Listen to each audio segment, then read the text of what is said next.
Endorse. Murphy's can rekey locks, and of course they can make keys. They cut glass for windows, plus Murphy's has monthly doorbuster specials. Check their Facebook page to see what's on sale. Murphy's Builder Supply, 156 Northeast Broad Street, Jessup. Damon's Famous Fingers and Wings restaurant in Jessup is now open for business, practicing social distancing, but still serving that great food that Damon's is famous for. Come inside or come through the drive-thru, but Damon's is open inside and welcomes back its customers. The menu's the same, the service is fast, and the food is fantastic, and the sauces remain the same, mild, wild, insane, or inferno. The number is the same, 588-WING, 588-9464. Damon's Restaurant on West Cherry Street in Jessup. Dining room now open for business. Come on in and enjoy a great meal today. A bank that puts people first. First Southern Bank, investing in you since 1907. Serving Jessup, Patterson, and Waycross. A true community bank led by experienced neighborhood bankers that live and work in our community. Offering competitive loan options for commercial and consumer clients. Stop by the Jessup branch and meet branch manager Mandy Yeomans and her fantastic team. Call 912-810-1540. Let First Southern Bank be your bank of choice. First Southern Bank. Member FDIC, equal housing lender. At 7:57, world-famous Butch and Bob Show on WIFO, brought to you by Damon's Famous Fingers and Wings, First Southern Bank and Murphy Builder Supply. Good morning, Bob. Good morning, Johnson. On the phone with us is Representative Doug Collins. Again, this is the second time he's appeared on our show. We were great to have him last time. We're looking forward to talking to him again today. Representative, how you doing today? Oh, we're doing great. How's everybody this morning? We're doing great. Like I said, we enjoyed talking to you last time. Appreciate you being back on the show. Before we get to your election coming up in November, let's talk about the Republican National Convention kicked off last night. Just want to get your thoughts. It goes on all this week. Your thoughts on what you heard last night and what we'll hear the rest of the week. Oh, what I say is, well, wow, what a refreshing change. Instead of what I called last week the sunset speeches of Biden and the rest of them, where they look at America as in the sunset of our greatness, we're starting to see a sunrise again. We're starting to see, the fact that our country is still great. We have challenges such as the virus and everything that we have going on, but we're still a great country, and that we have a hope and opportunity and heroes that are going to rise to the challenge. It's just a different in attitude. It's a difference in looking back and saying, and being stuck in a pessimistic attitude, and one looking ahead that believes in people. And I think that's the biggest difference in the RNC and the DNC, is we actually believe in people. We actually believe that people are the ones that carry the load in America, and they always have. It's our spirit that gets us. Whereas the Democrats simply have been looking backwards and complaining about everything, saying we need more government, we need more restrictions. And we're just saying, no, people need to be freed up, and that's the biggest difference I see so far. To me, the highlight was Herschel Walker, but I'm biased. I'm a big Herschel Walker fan. What do you think of his speech? Hey, go Dogs, baby, go Dogs. No doubt. But I thought he did a good job. I mean, I was impressed with his speech. I was impressed with a lot of speeches. I thought Nikki Haley did a good job as well. They did a lot. I mean, you think about it. When you talk about optimism, you talk about hope. You look at Tim Scott, who made one of the most iconic lines of the night. Tim's a friend I've worked with on criminal justice reform and other things, and he made this line. He said, in one generation, they went from the cotton fields to Congress. I mean, that's the kind of opportunity we need to be a part of. And Tim so laid that out so well last night that this is a place where everybody can be lifted up and not just a few are lifted up, or where government is in control of everything. You look at those speeches. You look at Don Jr., you look at Kim Guilfoyle, you look at those that were always moving forward. And I think that's the theme that we got to look at is moving forward and making it better. And a big theme seemed to be law and order. You look at all this chaos taking place. I mean, it's still taking place in Portland, which I don't understand. But can you comment on that, all this chaos taking place? How long is this going to last? And, like I said, law and order seems to be a theme of the Republican Party last night, and I'm sure it'll be all this week. Well, it should be. Who wants to go to cities, or who wants to live in places where you're fearful of riots and you're fearful of being able to go downtown, or you're fearful of being a part of this? And I think what we're going to see is, you ask how long is this going to last? It's going to last as long as, frankly, these liberal mayors and liberal governors believe that by giving in to the demands of the criminal mob, that they're going to be able to make them happy. And I don't know about you, but I grew up in a time on the playground, the bully, if you give the bully your lunch money, he's just going to want more the next day. You don't give in to demands of criminal activity. Peaceful protest, that is fine. Peaceful protest is what made this country. That's how we started, in a way, is knowing how our Constitution protects it. But when this turns into lawlessness and criminal activity, then we've got to stop that. And this idea of defunding our police and doing the things that they're asking to do right now and move back our law enforcement, I'm about tired of it. I'm about ready for them to, these mayors and these governors who want to do that, get in a patrol car, get in actually ride it, work those jobs for a month or two, and then come back and tell me. Otherwise, just shut up, because these guys and gals are out there laying it on the line every day. And as a Troopers kid, I find it just terribly offensive to what they're doing to those folks who protect us every day. Well, I live in small town USA, Jessup, and I was telling a friend of mine, if that happened, what's happening in Portland, in downtown Jessup, that may last 9 minutes, not 9. I mean, when's that going to be cleaned up? I saw the president say eventually they're going to go in there and do something about it. But I think about a small town, a person has a business on that street. I mean, they've lost their business, they've lost their livelihood. What's their recourse, and what's going to happen to those poor people? Well, hopefully it'll be, for them there's no recourse at this time, because when you have the government fail you, when you have the government actually acting as an enabler for what's happening in some of these cities, look, it took, even in, we think about it in far off terms of New York and Chicago and Portland, but it was actually in Atlanta as well, and I was in the middle of a fight there with the DA, who was just diligent in his charge against police and derelict in what he was doing, and you had a mayor who was turning a blind eye to a part of her city that had been taken over, and it took a young girl getting killed before Mayor Bottoms actually said, this has got to stop, and we've got to control this, what had turned into basically a small occupation zone down on University Avenue. Why does it take the life of a young girl, 8 years old, for the mayor to finally speak up about that? I think this is a heart of where we're at. There's a dynamic that's going to play forth on November the 3rd, looking ahead in our country. That do you want this kind of everybody does what's right in their own eyes kind of mentality, or looking backwards, or do you want one in which we have a civil society where everybody is lifted up? And I think that's going to be the choice that we have. And if you just joined us, Representative Doug Collins on the phone with us, again, going back to the Democratic convention last week, their big theme was, of course, that they feel that the president hasn't dealt with the coronavirus as he should have. They keep pointing to that. Your thoughts on how he's handled it and where we stand right now with that virus? I think he's handled it as well as he possibly could. I mean, he took early action and goes criticized for it. Remember, let's go back and let's plan out what the Democrats are saying about this. They think the president didn't do anything. But when he shut down flights from China, what did they call him? They called Biden even called him xenophobic. And it was a terrible idea. But yet he was actually helping, and we've seen that would actually had helped us, control it. But my question is to the Democrats is, how else would they want us how would they want the president, like Governor Cuomo in New York, where he sent nursing home patients with COVID back into the nursing homes to basically infect others and die? I mean, this has become so politicized that, reality is not there anymore. And it's like my grandma once said, common sense ain't common. But the president has been coming forth and saying, let's get the rehabilitative therapies out there. Let's get those medicines out that help people. Let's make sure that we're getting a vaccine. Let's do what we need to do to get our country open safely, and that we can get back, because there is a dynamic between health and economy and safety that we can't deny here. And I think for us, I think he's done as well as he could. I think there's been a response to businesses, to help businesses. But this idea that we just shut down the whole country and this thing goes away is not even medically sound. Again, there was a big debate on should schools open, shouldn't they open. I know I saw your stance. So you were a person who was definitely in favor of schools opening. They've opened here so far, so good.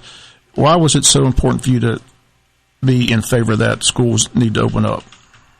Because it brings back a normalcy. I was talking to some parents yesterday with kids who've gone back to school, and one of the parents said that they could tell just a big difference in their household, that things were, quote, back as best they could back to normal, that the kids understood, and they saw that it was just, without being in school, without having that interaction with other kids, without that learning experience going on, that they were glad to get back.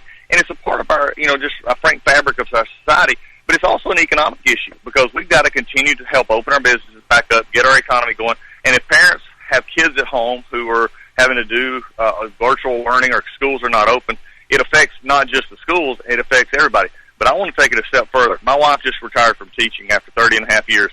Those kids, especially the K-5 kids, they need a teacher in their life. They need someone. A Zoom call is not enough for them when they're struggling with a math problem, when they're learning how to read. They need a teacher who can look in their eyes and see if they're getting it or they're not getting it. And if we lose, for those kids who especially come from hard backgrounds or underserved backgrounds, those kids lose a year of school, they're down 3 years. They lose 2 years of school, they may not ever catch up. We've got to think about those around us who don't have the fortunate opportunities that many of us have had. We've got to make sure that we take sure everybody is getting that education, because if not, we're going to suffer down the road. And the reason you're on the phone with us, you're in campaign mode. You're in that jungle election November 3rd. If no one wins it without a runoff, it goes to January 5th. Your thoughts on this election? It seems to be getting a little contested, a little heated, a little nasty. Your thoughts on this race that's going to be decided hopefully November 3rd? Well, we'll hope so. Look, I do believe it's probably going to be into a runoff with me and probably a Democrat candidate in this. It's just the way with the price of 20 people being in it. I think what we're seeing right now is very truth of the people of Georgia. They understand what I'm saying. They've known me. I'm tested. I'm proven. They know that I'm a conservative. And when you have the other side basically trying to buy the election, spend as much money as they can, there's a reason they're spending as much money calling me everything under the sun and accusing me of not being a conservative. It's because they're trying to cover up, and Senator Left was trying to cover up for her where she was this time last year. She held views that she doesn't hold today, and she wants people to forget about that. And that's just not going to happen. But we've been in South Georgia this week. We're continuing in for the next couple of weeks. We've been all over the state. And so far, people are responding because they know what we stood for. They know I fought for this president. They know I fought for this state, and they'll know I'll do it again. A lot of people know you for your defense of the president in the impeachment hearings. A lot of people, I hear a lot of comments. People, they like where you're at right now. They think you're doing a great job where you're at, so they're worried about you moving from that position. Yeah, they may. But I looked at it from another standpoint. When you have a candidate, when we looked at it, when we have Georgia in play, when Georgia is changing. We saw it in the last election when we had a much closer election for governor and others that we should have had. We've got to make sure that we don't put this, this seat in jeopardy. And we felt like, and polls have proven us out, that this seat would have been in jeopardy if we continued down the path with Senator Leffler. It could not win. We needed someone with a strong voice to stand with David Perdue in the Senate. Georgia is not a small state. Georgia is a leader in this country.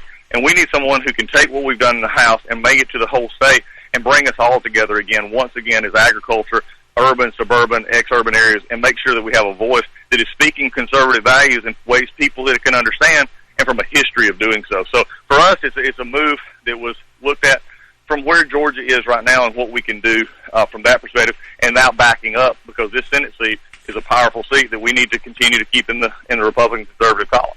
Well, Kelly Loeffler currently has that seat at the moment. Again, it's being contested by many people. A lot of people think that this race between you and Kelly is getting a little heated and may possibly divide the Republican Party in the state of Georgia. Are you concerned about that at all? No, not at all. Because the question is, I would ask, Reverend Warnock and Matt Lieberman, are they splitting the Democratic Party because you have more than one Democratic candidate there? Well, this is the thing that we've seen all along. This was a use to try and keep me out of the race because he's a weak candidate, is that if I got in, did the Republicans be split? Well, if that be true, then we should never have a Republican primary. Brian Kemp should have never challenged Casey Cagle, or Casey Cagle should have never challenged him, or Hunter Hill should have never got in. What we do as Republicans is we pick a candidate. The governor chose not to have a primary in this, so we're going to have it on November 3rd. And then after that, we come together to win the seat just as Republicans always do. And that's just a smokescreen, basically to take care of a candidate who couldn't win, especially when a true conservative got in the race. So for us, we'll all come together after November 3rd, and we'll win this on January 5th. Well, two parties that aren't together is the Democrats and Republicans, especially talking about a stimulus package that keeps on getting bounced back and forth. Apparently, no negotiations taking place that I see. Where do we stand on that? Is there going to be any compromise at all between the two parties? Well, there's been an attempt at it, but frankly, when the Speaker of the House puts together a $3 trillion package and says, "Okay, well, we'll come down a little bit, but we're not giving in on these things that we want, like federalizing elections, doing extending out unemployment benefits for 6 months or longer." I mean, we've got to get a stimulus package that actually does what it needs to do, and that's how businesses who've been hardest hit, especially some of our restaurants, and I know y'all are sponsored by restaurants, they've been hard hit because they can't open back up fully. We need to make sure they can stay in business. We need to make sure our other hospitality industries and service industries can stay in business.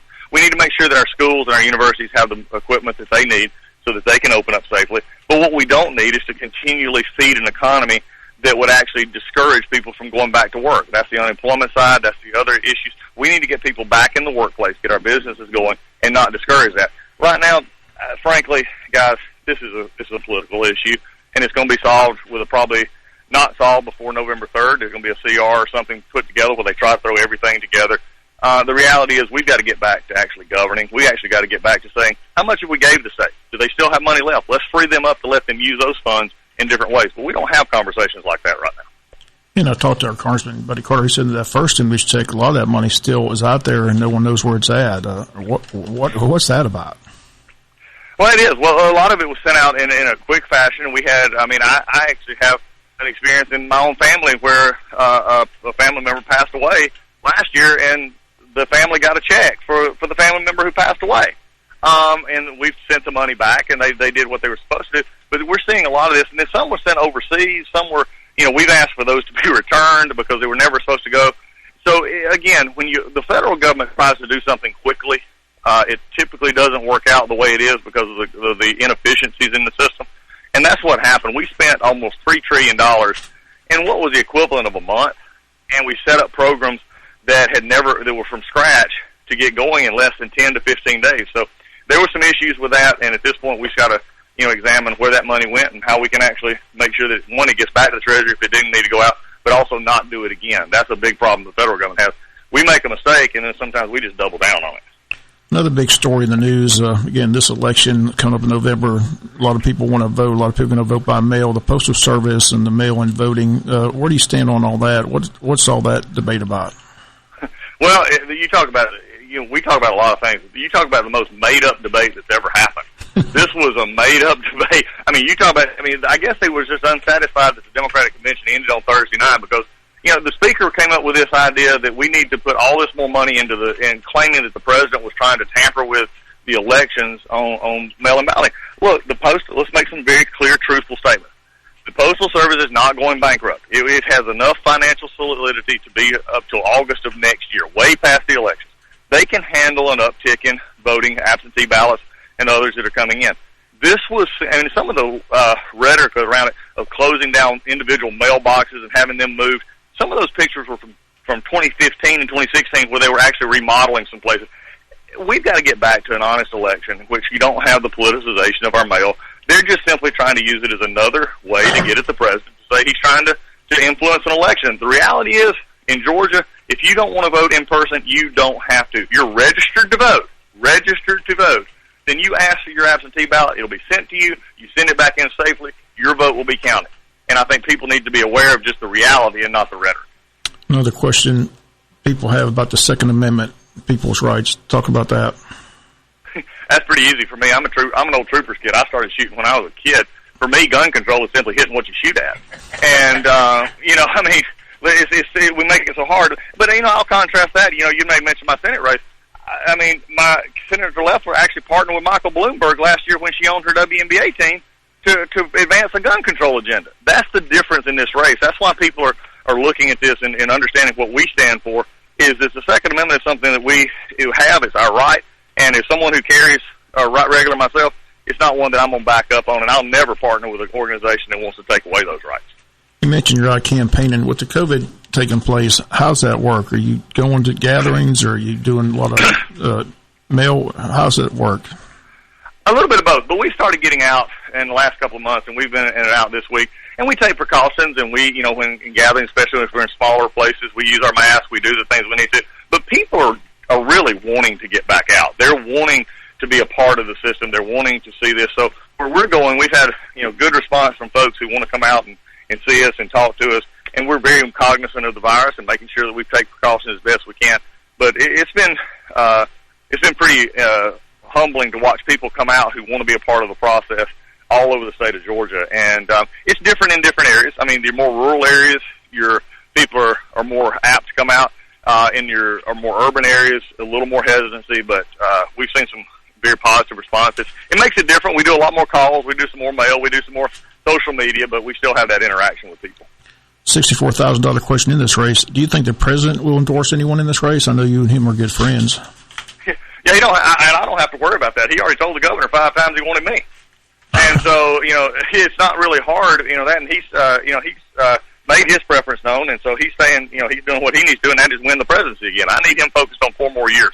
And so for us, he's staying out of ours, which is fine with us because he'd already made his preference known. As you mentioned, you're out campaigning. Any trips planned for this area, Wayne County, or around the area, or anywhere people can come see you?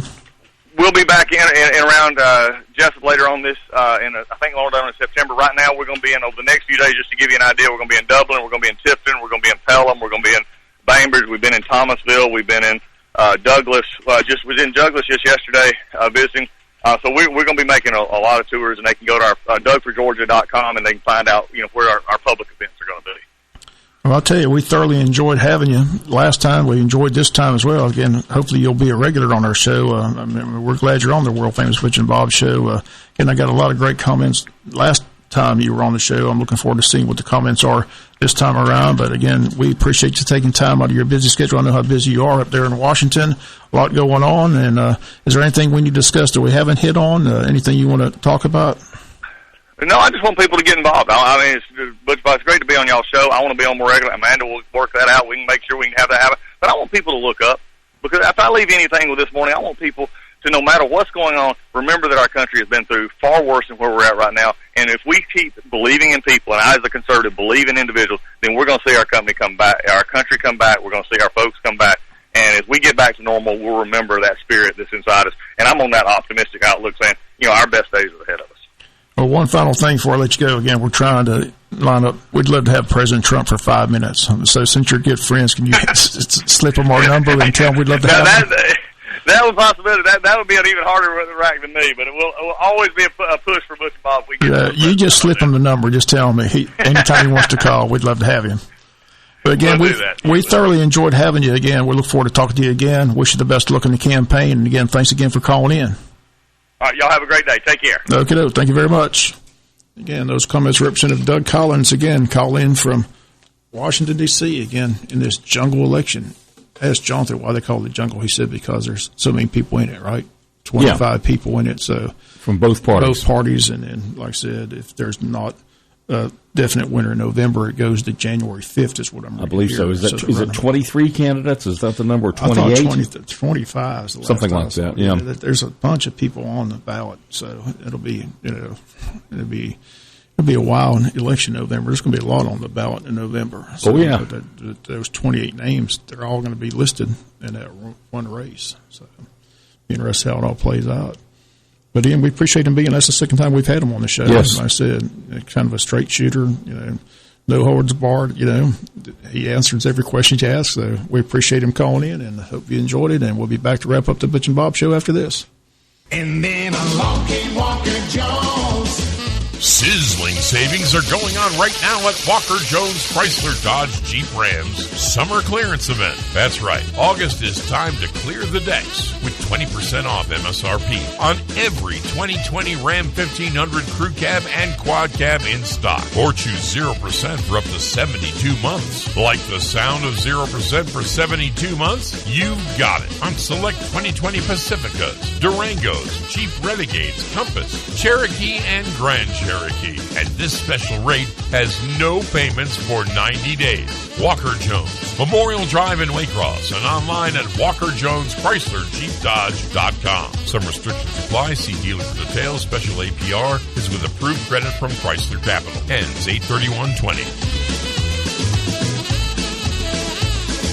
Get the best deal from Walker Jones. Since 1946, Murphy's Builder Supply has been serving the folks of Jessup, Wayne, and surrounding counties with quality products and knowledgeable service. Matter of fact, they feel they sell service first to make sure you get exactly what you need for your home improvement projects. And with each employee at Murphy's being there for 10 years or more, you know you're talking with someone with the experience to help you with building supplies, tools, paint, and all the things you need from a full-service hardware store. The best choice in home improvement is Murphy's Builder Supply, 156 Northeast Broad Street, Jessup. A bank that puts people first. First Southern Bank, investing in you since 1907. Serving Jessup, Patterson, and Waycross. A true community bank led by experienced neighborhood bankers that live and work in our community. Offering competitive loan options for commercial and consumer clients. Stop by the Jessup branch and meet branch manager Mandy Yeomans and her fantastic team. Call 912-810-1540. Let First Southern Bank be your bank of choice. First Southern Bank, member FDIC, equal housing lender.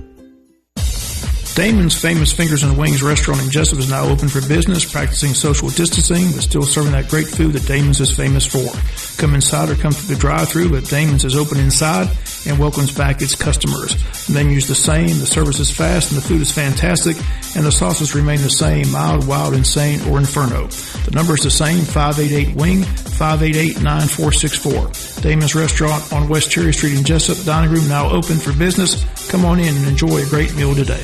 8:20 with WIFO-FM Big Dog Country Butch and Bob Show, brought to you by First Southern Bank, Murphy's Builder Supply, and Damon's Famous Fingers and Wings. Just a few reminders. Again, we've got Kevin McCrary tomorrow on the world famous Butch and Bob Show. We're talking millage rate. Again, the county voted to decrease it 1 mil on a 3-2 vote. Again, Mike Roberts, Ralph Hickox, and Kevin McCrary voting yes. Luke Thomas and Herschel Harris voting no. That was after a motion by Ralph Hickox failed. He motioned to decrease it by 2 mils, seconded by Kevin McCrary, but voted down 3-2 with Mike Roberts, Luke Thomas, and Herschel Harris voting against that motion. But again, he'll be in studio tomorrow to talk about the millage rate. Again, the school board will finalize their millage rate. It's a slight decrease from last year.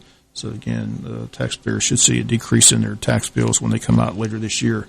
Also a reminder, again, each school system has to decide how the seating is going to go and who's going to get in the stadiums this year. Again, Wayne County still has about a month to go for that because our first home game is not till September 25th. But again, the athletic department, Touchdown Club, sent out a letter to reserve seat ticket holders, and they're asking that you respond to that letter by email to the school by September the 1st. Again, they state they have a challenge this year, only a limited number of seats available, less than the total amount sold last year, and due to social distancing guidelines and restrictions that are in place.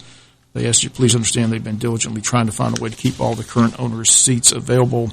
They have current seat owners with graduating seniors this season who would like to see their seniors on the field this final year. They also have seat owners who have had their reserve seats for about 15 years or more. With that being said, they're reaching out to see if anyone who currently has season tickets would like to reduce that number, or they possibly not coming this year due to health reasons. Again, they're trying to get a number because it's going to be a social distancing section across the stadium this year. So they're trying to get the final numbers. So regardless of what you decide, again, they ask that you please email them.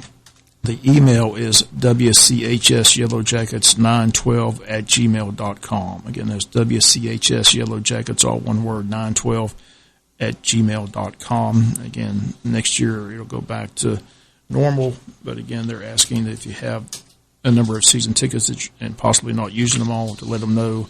And again, they're trying to get a number, try to get all that information. Again, they have about a month to do that.